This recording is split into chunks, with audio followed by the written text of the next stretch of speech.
Ryuji stood surrounded by big piles of dead ants. Over 100 of them. It was clear why he was known as Japan's strongest hunter. "It looks like the coast is clear," he said with a grin. His teammate nodded, agreeing. "Yes, sir." After seeing how Ryuji handled those ants, his team felt unbeatable with him around. Another team member shared updates from the command center, saying, "Everyone else has left, so it's just us now." Ryuji nodded, and turned toward the coast. "This wa." But before he could finish, a giant magic beast ant popped out of nowhere, right in front of him. For a split second, Ryuji sized up the creature. This was no ordinary ant. It was way too strong. "Mr. Goto," Ryuji shouted, holding up a hand to stop his team from rushing over.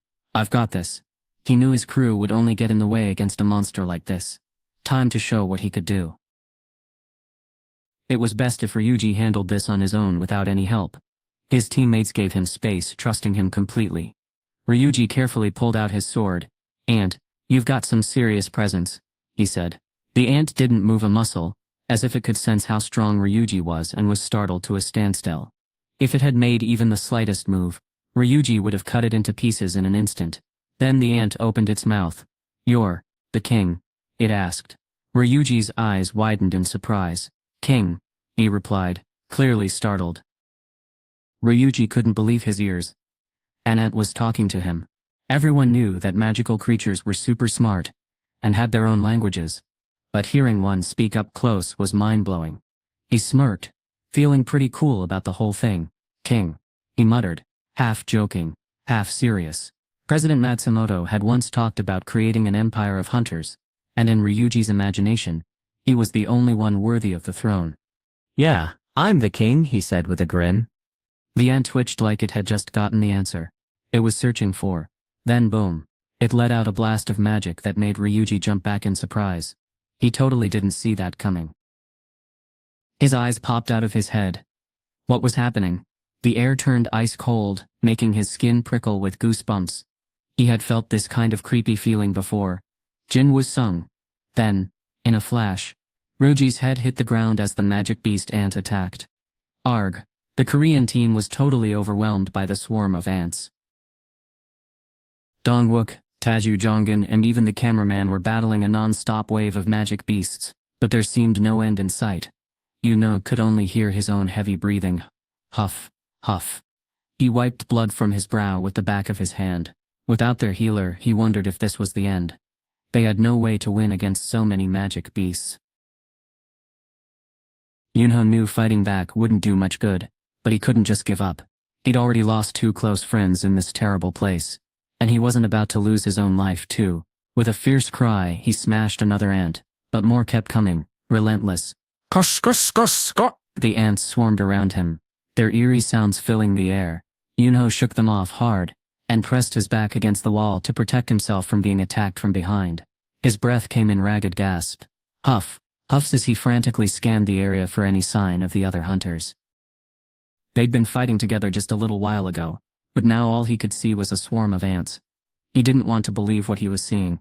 Yunho bitten his lip nervously, and then he jumped when he felt someone behind him. He spun around, ready to swing a punch, but stopped in his tracks when he realized it wasn't an ant. Wait, what was that? There, standing right behind him, was a soldier in black armor. Yunho had never seen one before, but Heejin Park had told him all about these creatures after running into one during the Red Gate incident. That's gotta be. Yunho blurted out in shock. What is it doing here? Just then he heard a voice, one that sounded familiar, coming from the soldier. Exchange, it said. Theev, king of the Aunties. About a year before the Korea-Japan alliance arrived, on Jeju Island, the Ant Queen had an idea. They needed to leave the island behind. Finding food had become almost impossible, and her children were starting to turn on each other just to survive. As the ant colony grew to several thousand, there wasn't enough food to feed everyone in her kingdom. This can't keep going on. The first task was to take over the island, but now their next mission was to leave and find a place packed with life to start a new empire. However, the queen remembered the strong creatures that had visited the island before. The queen's army had won the battles, but her people had suffered greatly too. Many of her young warriors had lost their lives in battle. Could they defend themselves if the war moved to another land? The queen realized she needed a stronger, more fearless warrior. Her people required someone powerful and brave to guide them into battle. She knew just what her species needed next. About 6 months later, the queen gave birth to a brand new soldier. This wasn't any ordinary creature, it was made from her magic energy, and all the nutrients she'd eaten. The queen had one clear goal: create the ultimate weapon to fight against humans. This new soldier was no ordinary being. It was designed to be a fearsome killer, built to take down the toughest human opponents. The queen's plan worked perfectly. She'd made something truly terrifying. Her new creation came with a special skill called predation. This ability allowed it to absorb some of its enemies' magic and knowledge by eating them. It was a powerful tool, and the soldier wasted no time putting it to use. I want to get stronger, the beast seemed to say as it grew more powerful every day. It didn't stop at just fighting humans, it even turned on its own kind, once it realized how strong it could become. But the queen didn't mind. She wanted the same thing as her creation, total strength and dominance. Every single day the soldier got stronger, and the queen couldn't have been happier. As its power grew stronger than the queen, she kept getting ready to create a new army that the creature would command. Just when she was almost done, new invaders showed up on the island again. This time, there weren't as many of them, but they were much tougher than the last group. The queen couldn't help but smile though. It was the perfect chance to test her creation's power before sending it to fight humans elsewhere. The queen dispatched her trusted warrior, along with other soldiers, to protect her queendom. The warrior successfully carried out the task given by the queen. However, upon returning, it was met with a tragic sight. The queen was dead. Enraged by this loss, the warrior sought someone to blame. Luckily, there were still many humans on the island where it could direct its anger. The first to face the warrior's fury was the human king, who didn't stand a chance against its wrath. The beast took them down one by one, fast and fierce. One of its minions, crying his heart out, shouted at it before meeting his end. "What are you?" he cried. The beast paused.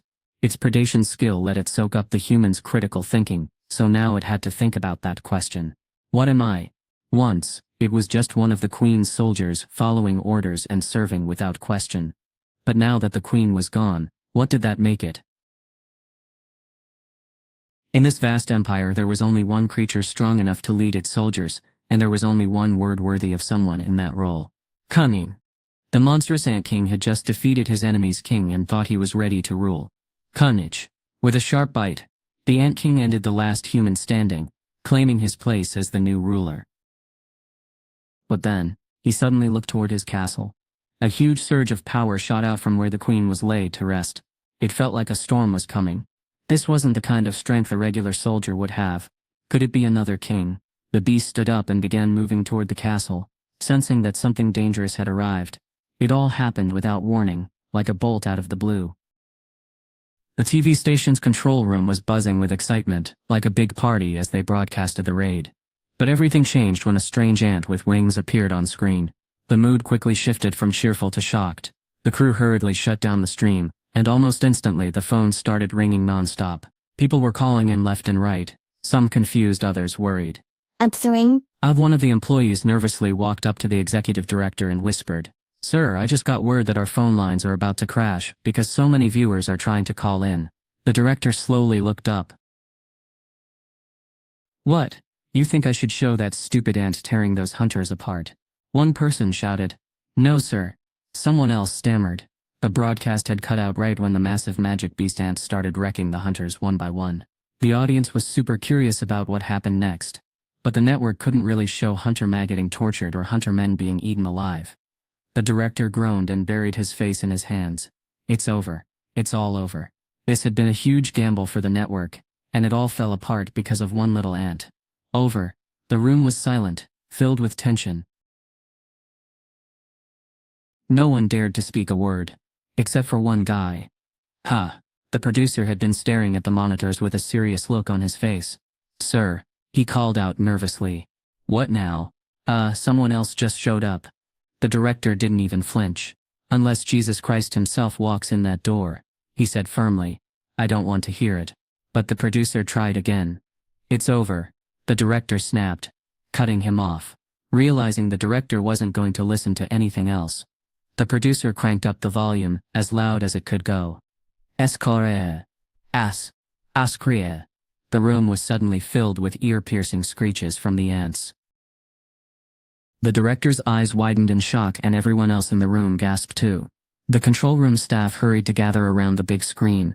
Murmurs of surprise filled the air as the stunned director slowly stood up from his chair. The crowd moved aside, clearing a path for him. His eyes widened as he stared at the monitor.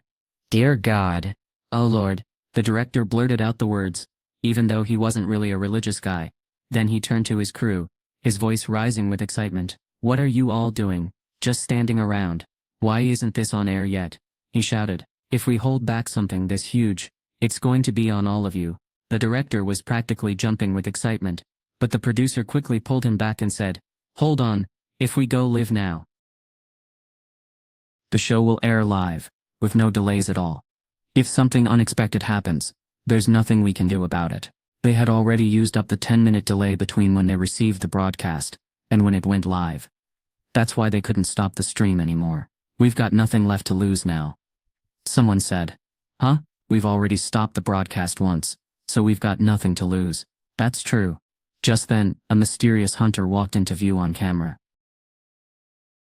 They weren't sure if the hunter was Korean or Japanese, or even if he was really a hunter at all. But one thing was clear: they'd been given another shot at something they thought was a lost cause. The director's voice was serious as he gave the command.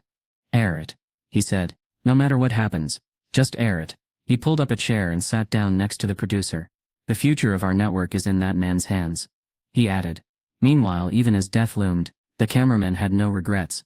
Who wouldn't want to be a hero? It was the kind of moment everyone dreamed about. And now, here it was. The cameraman let out a loud cry, gripping his camera tightly as if it were his lifeline. Sure. Here's the rewritten text. Being a hero's sidekick would have made him just as happy as being the hero himself. Back when he took on random gigs as a cameraman for the network, he didn't think he'd ever get a chance like this. But then something unexpected happened. He became an A-ranked hunter. With that, his life as an experienced hunter began.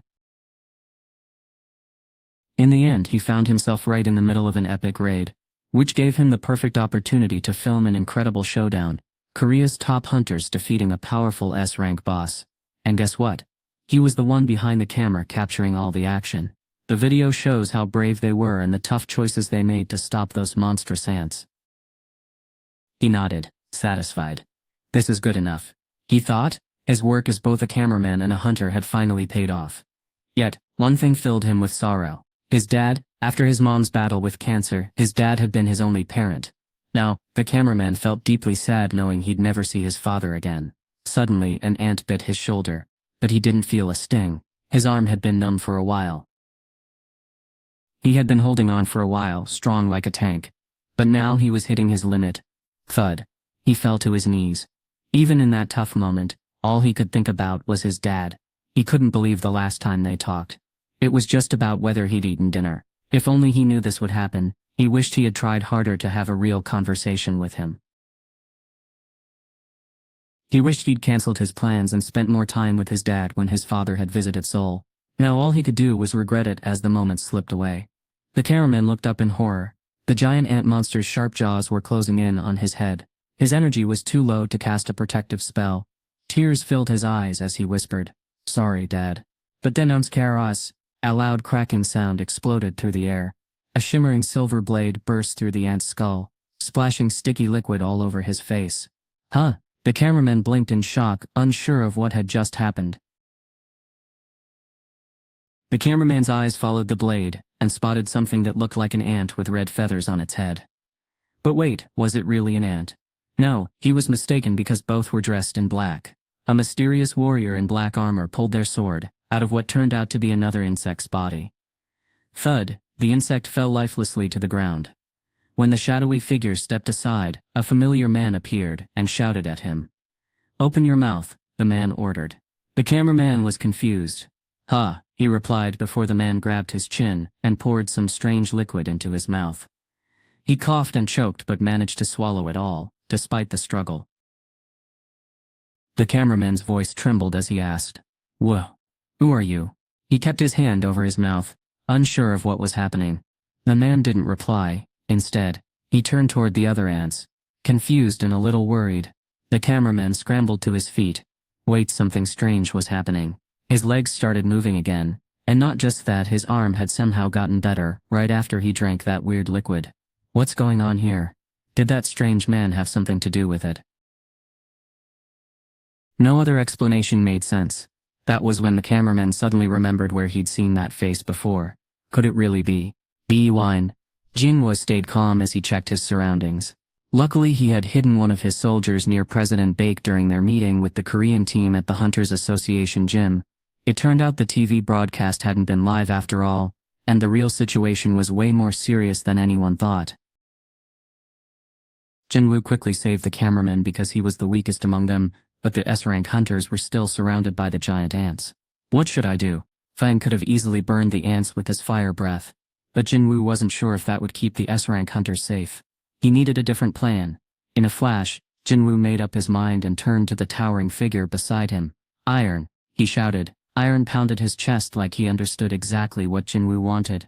His heavy body began to move forward, ready to take action. Iron puffed out his chest and let out a mighty roar. Bro Beeping. His epic taunt skill activated, and it worked like a charm. Every ant nearby instantly turned toward him and charged. Jin-Woo chuckled, patting Iron on the shoulder. Nice work, he said with a grin. Then, in a flash of movement, he summoned his twin daggers, the ones he'd claimed after defeating the demon monarch. The blades gleamed under Jonggun's light magic, looking super sharp and deadly. Suddenly Jin-Woo was surrounded by a swarm of black, screeching ants. Hundreds of them rushed him at once, their high-pitched cries echoing in his ears. He tightened his grip on the daggers and vanished from sight in an instant. Scroae. The sound of clashing filled the air as Jin-Woo's soldiers clashed with the relentless wave of ants. Meanwhile, Yunho, who was still in good shape compared to the others, quickly led the other hunters to a safe corner, trying to keep them out of harm's way. Everyone was alive, which was a huge relief. The cameraman quickly helped him up. They managed to finish what they were doing safely, because Jin-Woo his minion distracted the ants with an aggro skill. Dong-wook leaned against the wall, taking deep breaths, and grabbed Yunho's arm. What's going on? He asked, still catching his breath. Who's fighting now? His vision was blurry from an injury to his eyes, but Yunho covered Master Ma's hand with his own. Master Ma, it's okay. Everything will be fine. Master Ma didn't respond. Yunho turned to look at Jin-Woo instead, while the others still had no idea. Yunho had a rough idea of how strong Jin-Woo really was, and honestly it freaked him out. One minute, there was a soldier in black armor, and the next, Jin-Woo was standing there, like he'd appeared out of nowhere. He didn't even realize it, but before long he was shouting for Jin-Woo to help. Jin-Woo and his soldiers charged into battle, and the sight of them made Yunho's legs wobble with relief. Just like he'd expected, Jin-Woo took down the ants that had been a huge problem for Yunho and his team in no time. It was like watching toy soldiers get swept away. The ants let out ear-piercing screams, skrraa, and it was super gross. But Yunho sighed in relief.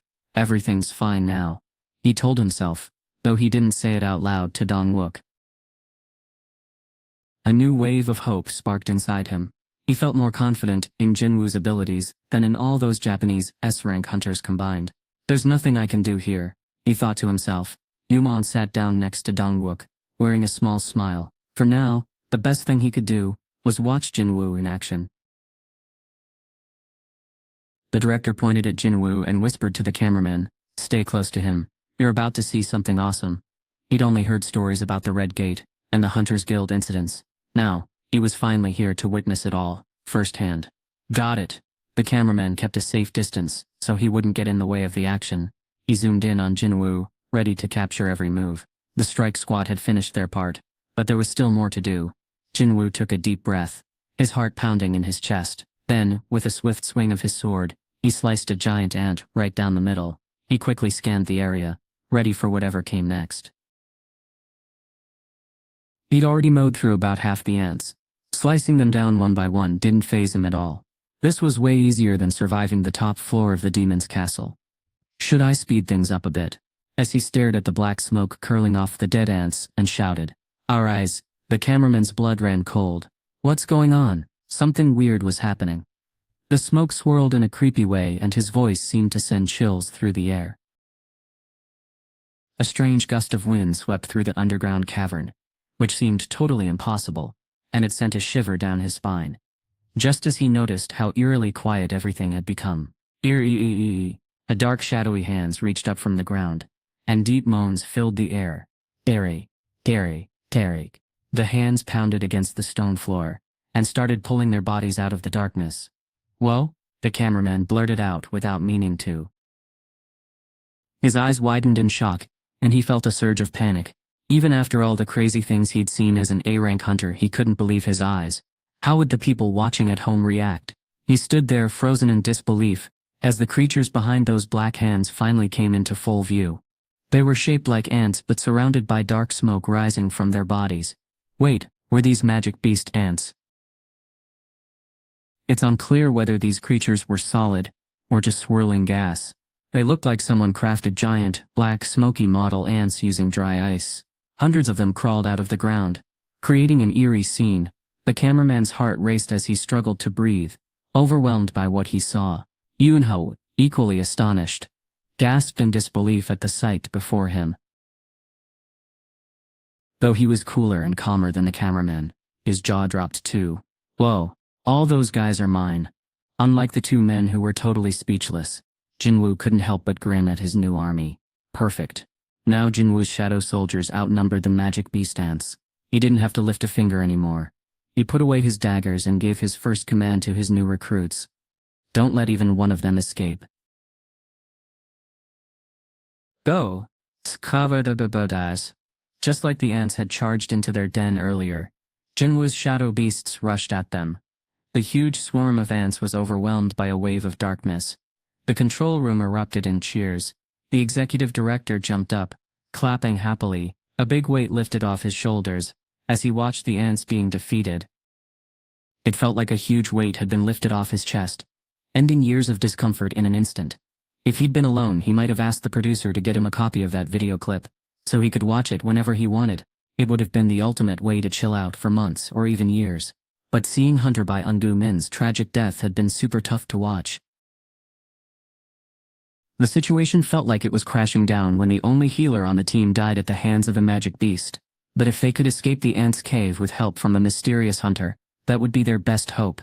They had already succeeded in killing the queen. Without a way to breed, the ants would disappear from the island before long.